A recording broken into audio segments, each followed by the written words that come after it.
Well, hello, and welcome to another edition of Ambient Talkie, a show where we dive into some weird and wacky equipment and wonderful, call it whatever you want, music.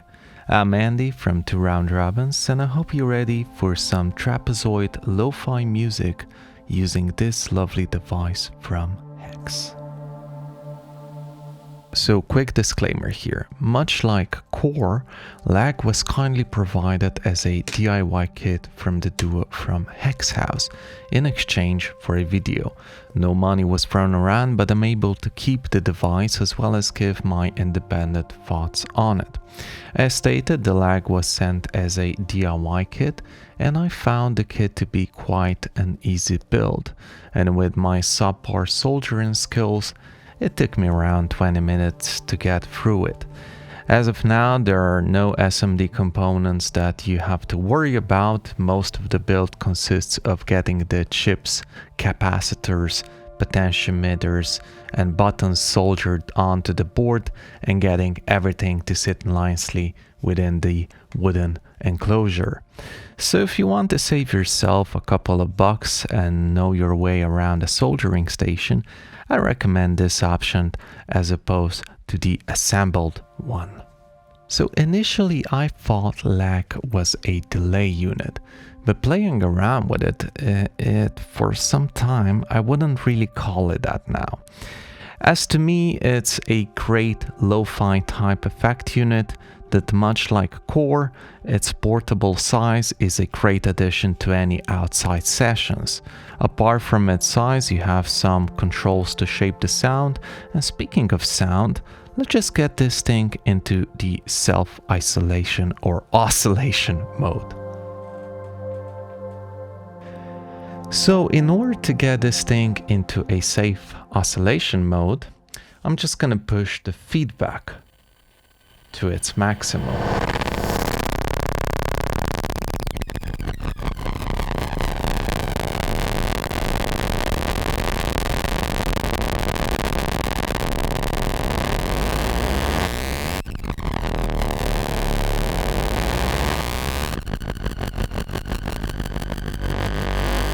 And as you can hear, this thing is becoming more chaotic than me trying to scramble these types of videos every week.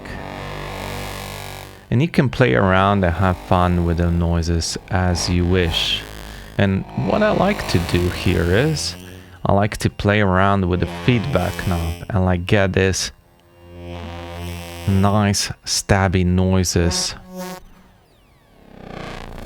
just in my ears. It's all very crunchy, all very lovely lo-fi 8-beat type of stuff.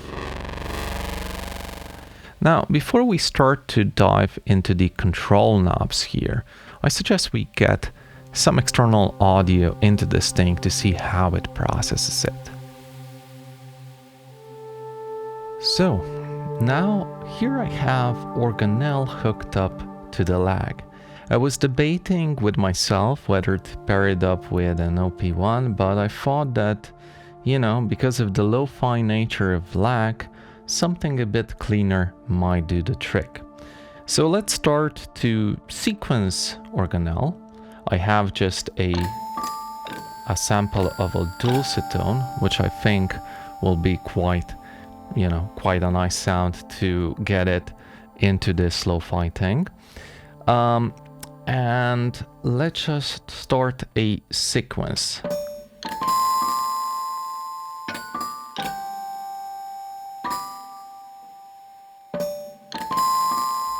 So this is just a very, very short sequence. And now, as you can hear, so I'm having gain knob all the way up and I have all the three knobs down. But if you listen closely, you might hear something that's rather odd. The signal is still processed.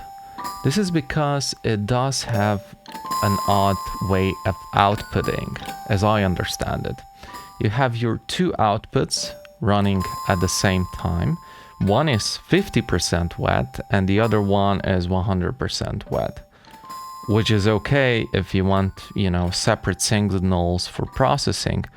But with my more simple setups, I find this type of output configuration rather odd. So anyways, enough about that. That's like a thing that you have to work around or not. Let's talk a bit about controls. Like I said, you have your gain knob, which is basically just for the input of your external sounds. And if I push the feedback knob a bit,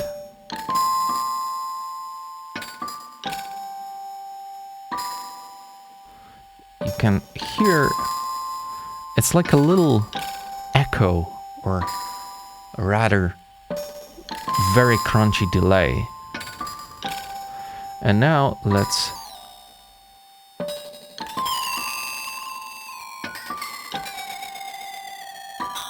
so I'm changing here the rate knob.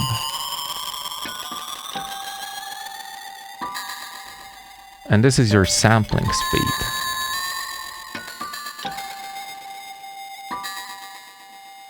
And now if I change the spread, and what the spread does is basically it controls the distance between your record head and your play head.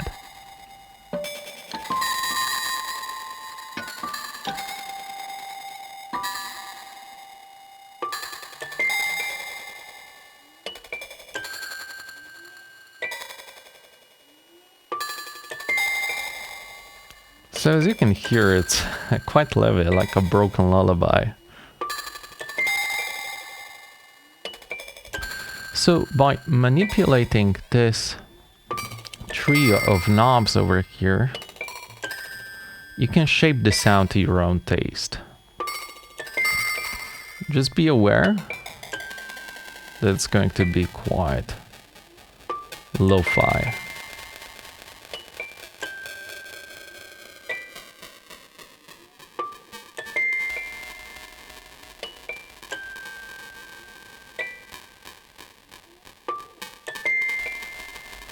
But I prefer the spread to be quite short and the rate to be quite fast.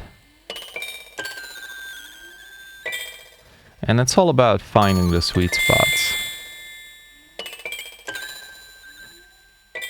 Also, it's important to notice here that, at least for my brain wiring, the rate knob is inversed. So left side is the faster, while the more you move to the right, the slower it gets.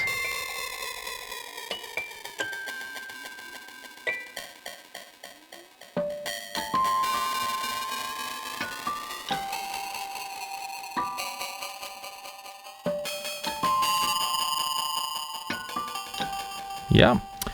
So also you can notice there's a little button here. And this thing, if I press it,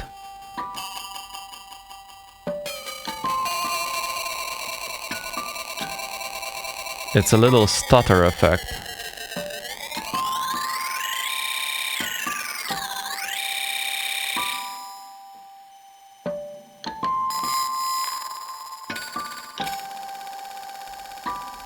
And this can be quite fun.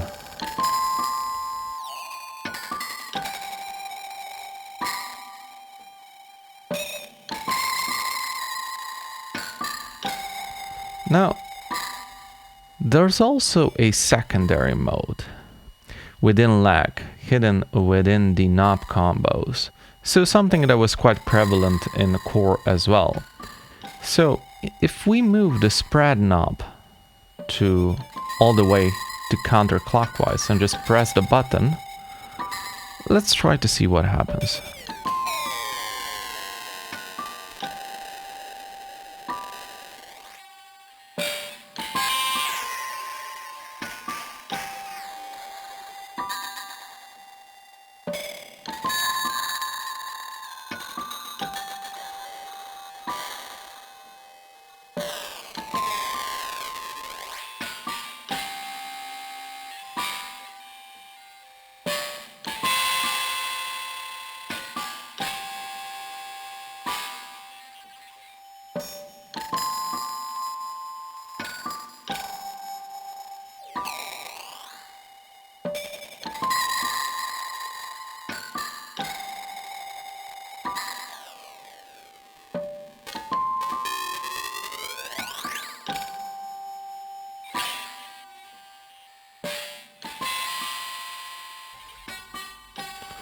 It basically becomes a pitch shifting mechanism.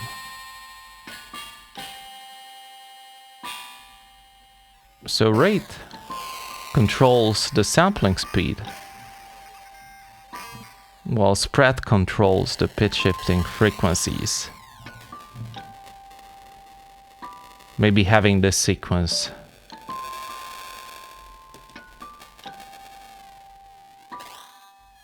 is not the best option for this. But it becomes quite addicting because you can quite easily get lovely misshaped sounds that are essentially very, very digital sounding. Not like that. It's like a dying computer. All right. So, as you know, looking at core, right? And looking at lag here, they are all very aesthetic, especially with the whole design type thing. Now, it's not just aesthetics though. Looking at these crosses down, they aren't really just for the aesthetic reason. You can basically touch them and have subtle manipulation to your signal.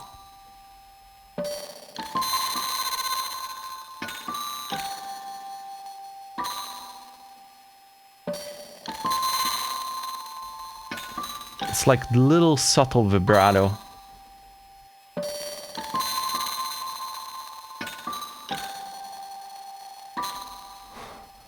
And it's really subtle, but it's there.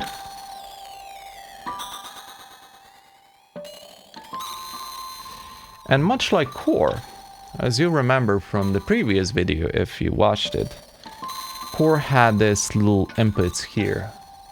However, lag has these as well.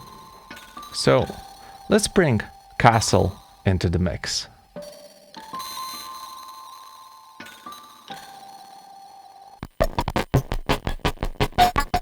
So in this scenario, I have my trusty drum kastle from Bastl Instruments. And by itself, it's quite industrial sounding, but just by adding a bit of lag, you can get quite nice, crunchy sounds. But we're not just talking about that. We're also talking about the inputs at the side. Looking at those, we can see that we have 3 pin header inputs. The first one is ground, the second one is spread, and then we also have rate. And if we want to manipulate, we can basically use a bit of wiring from this one in order to manipulate a bit of the other. So what I'm gonna do is, I'm gonna, for example, choose spread as my main input. Now I have it on pattern here. And let's say I'm gonna open up spread for a bit. And if I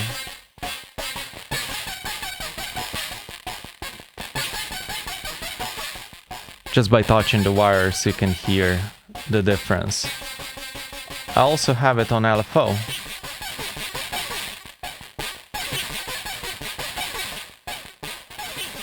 And you know, if I'd had a bit longer wires or whatever, I could quite easily reconnect them and everything like that. But at times I like to use just jumping from one side to the other, trying to create a bit of movement like that.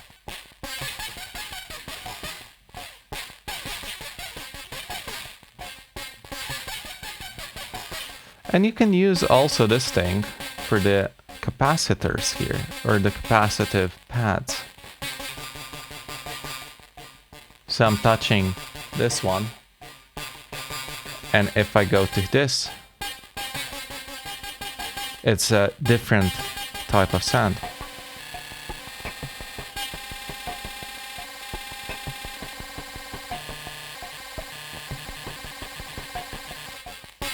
So all in good fun.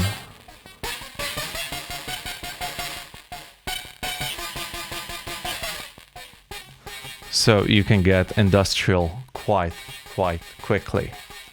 All right. So now that we got this through and you could see the potential performance parameters, let's try to get this thing in combination with lag. Now let's try to see how core and lag work together. In this setup, I'm using core as my main audio source that's connected to hex, and then all of this is connected into the ripple script that's, you know, on norms, and this is just gonna widen the image a bit, and I can use it for additional audio manipulation. So let's just see where this goes, and you know, I'll start with core, then open up lag, and then at the end I'll try to manipulate on norms as well. So enjoy this little jam.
So there you go, lag in all its lo-fi glory. I find this device to be a great asset to the lo-fi world.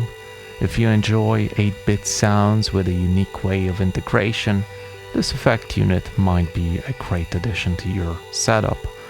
While I struggle with the 100% wet signal on one channel and the lack of, let's say, a wet and dry knob, it might be a totally perfect thing for those that incorporate this as a subtle addition to their main signal line. If you enjoyed this video and want to support me, there's always Patreon, where I upload stuff like sample packs, audio files, and additional goodies. You can join it for only $5 a month. Also, if you want to connect with me, I have a Discord link, and you can always give a follow and DM me on my Instagram, as well as a sub and like at the usual YouTube shtick. All the links are, of course, in the description. And most importantly, have a great rest of your evening, morning, or afternoon, whenever you might be watching this, and do take care.